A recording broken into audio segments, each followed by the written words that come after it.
Hello বন্ধুরা, আশা করি তোমরা সবাই ভালো আছো আর লাঞ্চ করে নিয়েছো। আজকে আমার লাঞ্চের মেনু খুবই সিম্পল। আছে গরম গরম ভাত,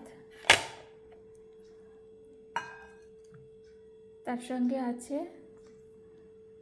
আলুর ভর্তা বা আলু সেদ্ধ, পেঁয়াজ আর শুকনো লঙ্কা দিয়ে মাখা, আছে উচ্ছে ভাতে বা উচ্ছে সেদ্ধ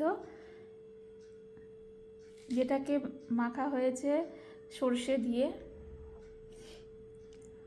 আর আছে ডাল। তো আজকের মেনু এইটুকুই।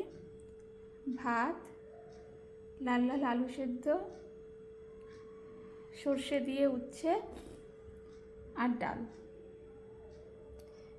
যদি তোমাদের আমার ভিডিওগুলো ভালো লাগে প্লিজ সাবস্ক্রাইব করে দিও আর লাইক কমেন্ট শেয়ার করতে ভুলো না। তার একটা ভিডিও নিয়ে আবার দেখা হবে। ততক্ষণের জন্য keep smiling, be happy and have a good day.